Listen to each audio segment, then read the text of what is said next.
Est-ce qu'on a d'autres éléments concernant le monstre? C'est un extraterrestre qui sait rire. Et à part ça? Bon. Il n'aime pas les carottes. Ah, ça me fait plaisir de le savoir. Et qu'aimerais-tu que je te dise d'autre? Qu'il sait lire dans les pensées. Oui, et je te répondrai qu'il rigolera bien quand il lira dans les miennes. Ah, c'est sûr. J'ai peur, il y a quelqu'un là-haut. Qu'est-ce qu'il y a? Comment ça se fait que tu dors pas encore? T'as pas sommeil? Il y a quelqu'un là-haut dans ma chambre, un homme. Meggy, tu as dû faire un cauchemar. Je suis sûre que non, il y a quelqu'un, maman. C'est mon tour, je crois. Bon, je crois que le devoir m'appelle. Il faut que j'aille voir qui est ce quelqu'un qui empêche ma petite fille de faire de beaux rêves. Et si cet individu sait lire dans les pensées, il va se sentir très mal lorsqu'il m'aura en face de lui.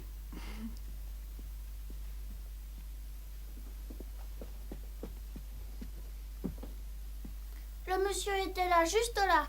Il me regardait, papa.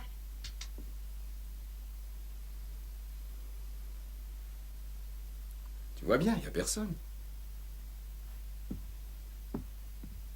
Ce sont tes habits, tu vois? J'ai eu peur, tu Je sais, t'as fait un cauchemar, c'est tout. C'est pas un petit cauchemar de rien du tout qui va t'empêcher de dormir, quand même.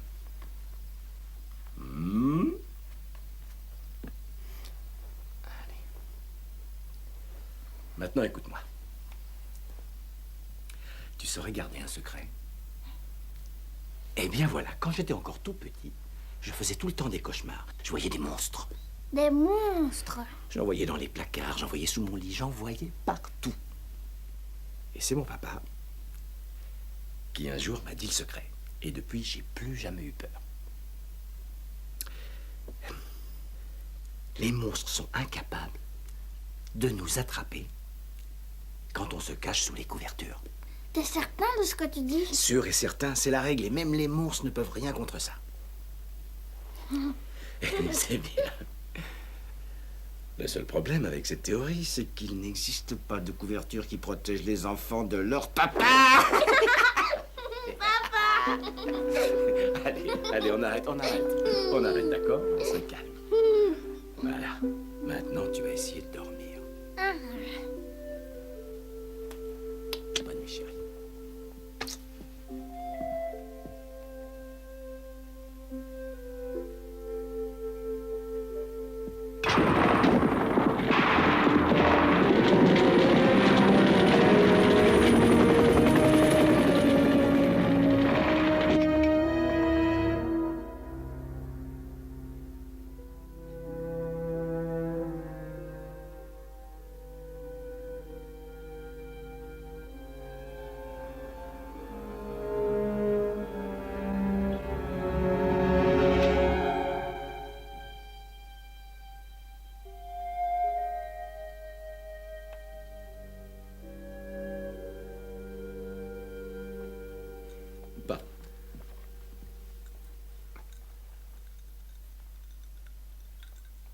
Jeff? Qu'est-ce que tu as? Tu as l'air bouleversé. Non, c'est rien. Non, c'est rien que... Quoi? Non, c'est absurde, c'est presque tel père, tel fils, c'est complètement absurde. Ce qui lui faisait peur, c'est un tas de vêtements entassés sur sa chaise.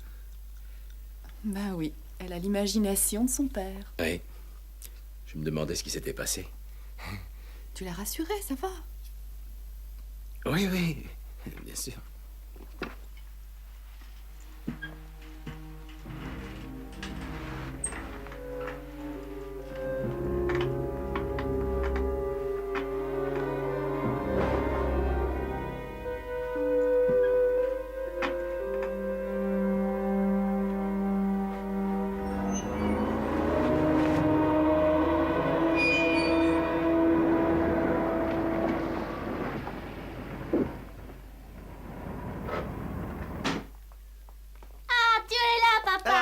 Salut. Vous arrivez à temps, comme toujours. J'ai préparé le roast beef, j'ai épluché les pommes de terre, lavé la salade et je me suis servi un petit verre de vin. Non, ça c'est pas pour toi, toi tu boiras du lait. Voilà. Alors, qu'est-ce que vous en dites? Nous sommes vraiment trop gâtés. Va te laver les mains.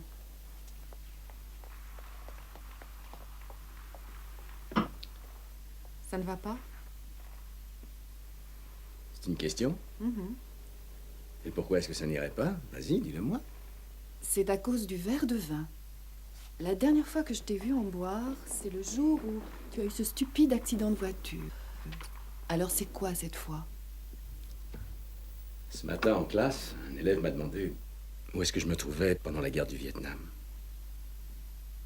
Alors je lui ai dit que j'étais à l'école. C'est vrai? Je m'en souviens très bien. Ouais, sauf que cette école, j'ai oublié de lui dire qu'elle était au Canada.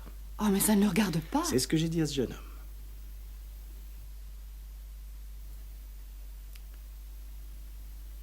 Alors pourquoi est-ce que je me sentirais coupable?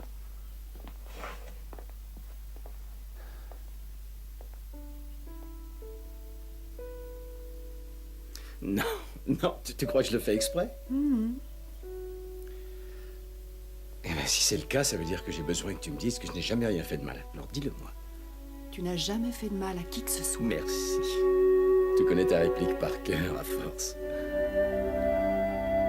Tu es vraiment la femme idéale pour moi. Merci. Maggie, descends, le dîner est prêt. Megan? Megan!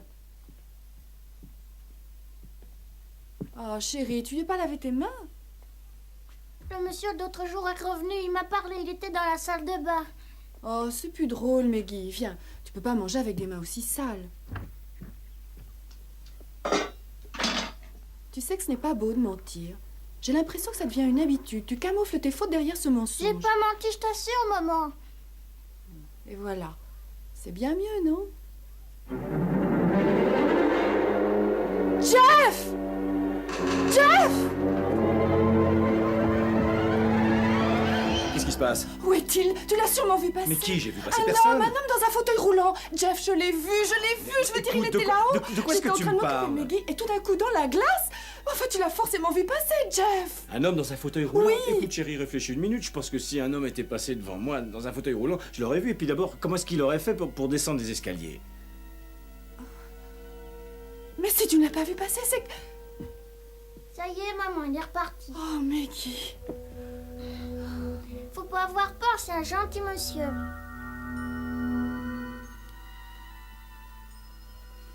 Bon Dieu, mais qu'est-ce qui se passe dans cette maison?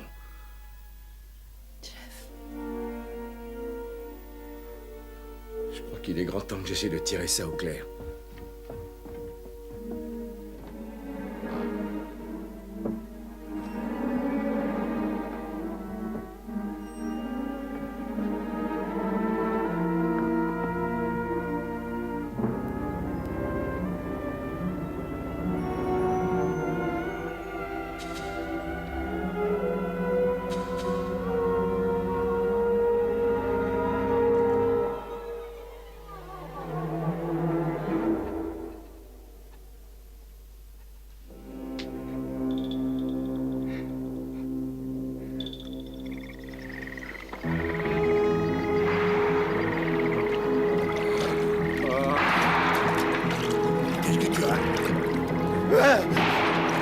Qui tu es, toi? Dans la tête, c'est vraiment pas le moment. J'ai besoin de toi, moi. Non, c'est impossible. Qu'est-ce que tu as, Jeff? Lâche-moi! C'est moi, t'écoute pas. Non! Fais qu'est-ce qui t'arrive? Enlève-toi, viens! On va se faire tuer! On va se faire tuer! Debout, Jeff! Jeff! Regarde, c'est moi, Denise, ta femme. Mais enfin, regarde-moi, regarde! Arrête, Jeff, je t'en prie. Ce n'est que moi. C'est pour moi qu'il est ici. Qu'est-ce que tu racontes? Tu te montes la tête. Ah oui? Au cas où tu l'aurais oublié, je faisais aussi partie des appelés. Mais moi, j'ai choisi le Canada. Je me suis défilé, j'ai pas fait le Vietnam. Et là, c'est comme si le Vietnam essayait de me rattraper. Je me dis que j'aurais peut-être mieux fait d'y aller. Que ça faisait partie de mon destin. Et d'ailleurs, c'est pas impossible que ce fantôme dans cette chaise roulante, c'est lui qui est allé à ma place. Peut-être même qu'il s'est fait tuer parce que j'étais pas là-bas. Non.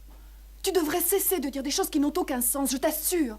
La vérité, c'est que tu as dit non à une guerre sale, injuste et immonde. Tu as même contribué à y mettre fin, Jeff. Et ça, chérie, tu le sais. Non, pas du tout. Tout ce que je sais, c'est qu'il faut que je parte d'ici parce que je sais que si je vais quelque part, il me suivra et que comme ça, Megan et toi, vous serez en sécurité. C'est ce que tu crois, mais ça n'est pas évident du tout. Jeff, peu importe ce que c'est, nous y ferons face tous les deux.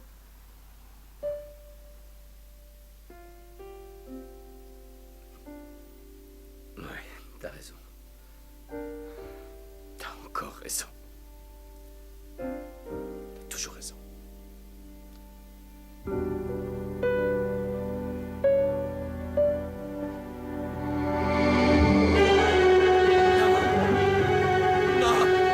Qu'est-ce que tu as, Jeff?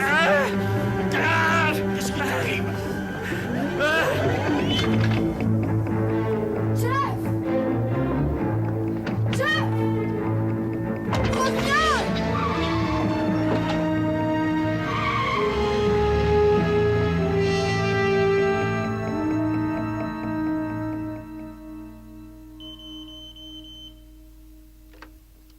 Oui, Suzanne? Ton mari sur la 5. Merci. Où étais-tu passée? Je me suis fait du souci pour toi. Denise. C'est toi. Mais oui, c'est moi. Ça n'a pas l'air d'aller. Tu as une voix étrange. Étrange. Non, non. Non, je vais très bien. Et toi, Danny, comment vas-tu? Danny? La dernière fois que tu m'as appelé Danny, c'était à l'université. Jeff, dis-moi ce que tu as. Rien, simplement. Simplement, j'ai besoin de te voir, Danny. Rien qu'un petit moment. Je suis à la maison, Danny, et j'ai besoin de te voir maintenant. Ok. Je serai à la maison dans un instant.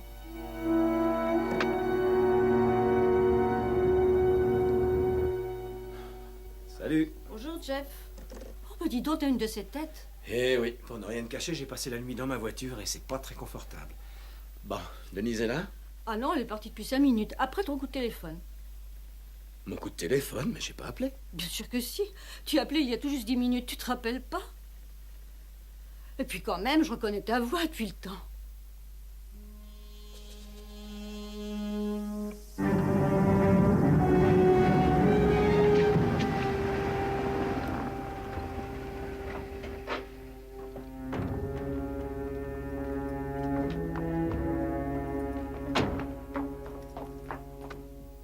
Danny? Je suis là.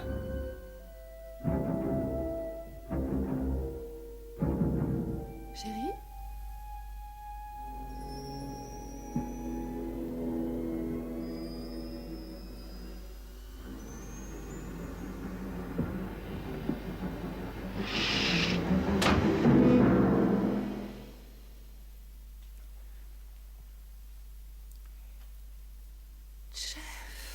Heureux de te revoir, Danny. T'es vraiment encore plus belle. Plus belle qu'autrefois. Lorsque nous étions tous les deux. Oh non. Qu'est-ce que... Que s'est-il passé? C'est bien ça la question, n'est-ce pas? Oui, que s'est-il passé? Eh ben, le Vietnam. Simplement ça. Et j'ai été appelé. Et j'ai sauté sur une mine. Denise! Jeff! Denise, c'est dommage. Jeff! Je suis le premier! Jeff! Jeff! Oh, Jeff, monte, dépêche-toi! Chérie, pousse-toi. Bon, à nous deux. Non mais... Non mais...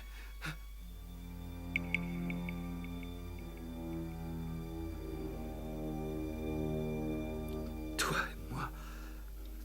T'as gagné le gros lot. Non, c'est pas possible. Ah, ce serait un rêve. Ah, oui, oui, si on veut, un rêve. Mais c'est toi qui rêves de moi. Ou bien c'est moi qui rêve de toi. De toute façon, peu importe, ça m'est complètement égal. Je crois qu'on fait tous les deux partie de la réalité et que simplement, quelque part aux environs de l'année 1971. Nous sommes arrivés à un endroit où la route se séparait en deux. Et toi, t'as pris un chemin. Et moi, j'ai pris l'autre. Et nous nous sommes retrouvés dans des endroits différents. Jeff.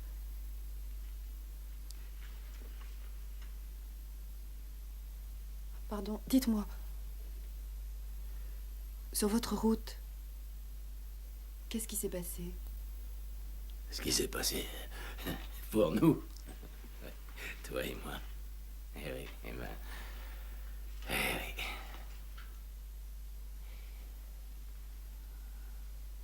Tu t'es tué en moto dans un accident pendant que j'étais au Vietnam. Le gars qui était avec toi croyait pas au casque, malheureusement. Je sais parfaitement pourquoi tu es là. C'est parce que je suis coupable. Je suis coupable, oui, je le reconnais, et je suis prêt à faire tout ce qu'il faudra pour me racheter. J'ai honte, et ça ne concerne que moi. Ça ne concerne personne d'autre. Tu dois laisser ma femme et ma fille tranquilles. Non! Nous sommes allés au Canada tous les deux. Nous avons pris la décision tous les deux. J'ai ma part de responsabilité dans tout ce qu'il a fait. C'est pour ça que je t'aimais tellement, Denis. Et toi, ne me dis pas que t'as imaginé sérieusement que j'essayerais de leur faire du mal. Hein? Et on dit que les anciens combattants sont dingues.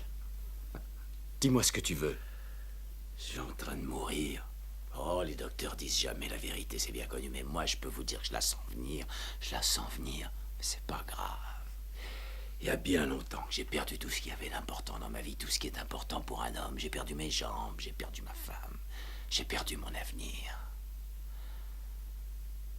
J'ai même perdu Jeff.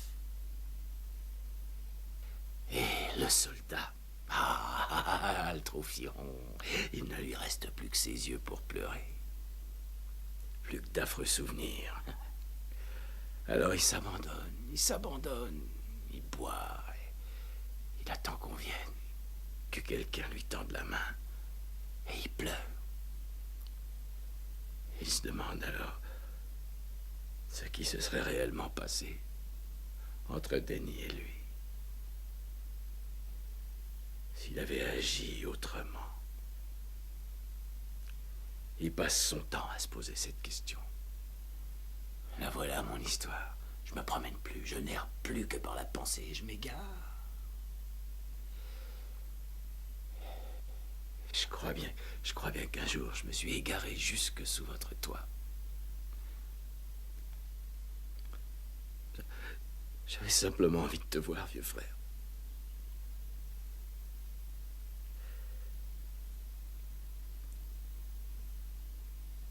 Vous avez bien fait, McDowell. Qu'est-ce que tu veux dire? Je n'y suis pas allé. Eh oui, t'as eu raison. Moi, j'étais pas là pour Denise. Je n'étais pas là pour Megan.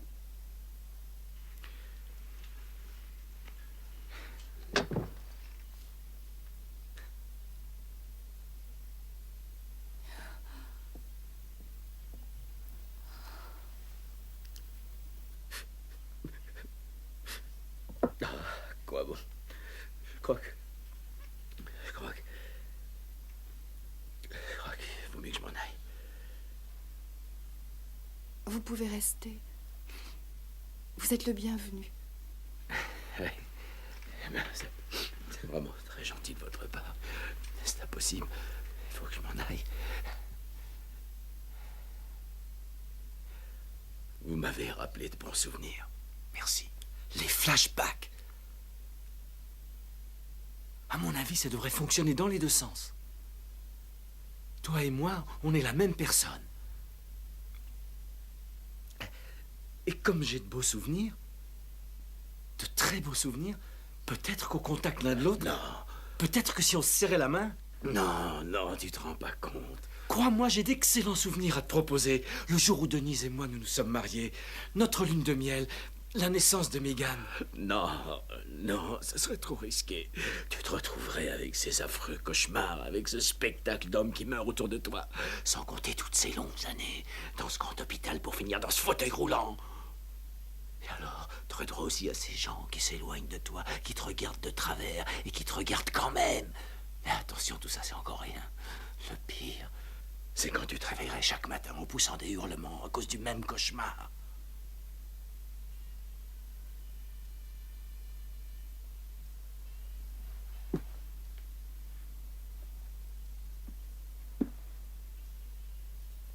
J'ai pas peur de 2 ou 3 petits cauchemars.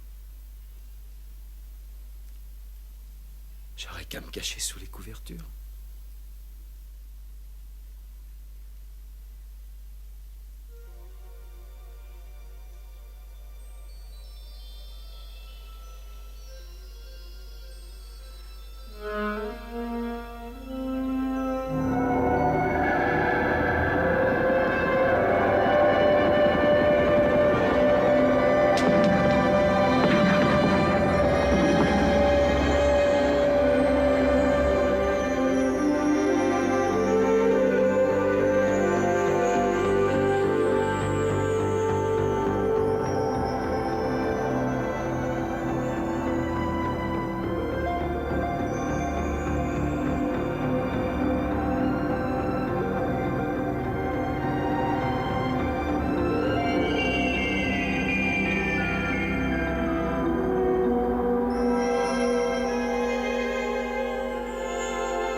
Maintenant, on est des héros tous les deux.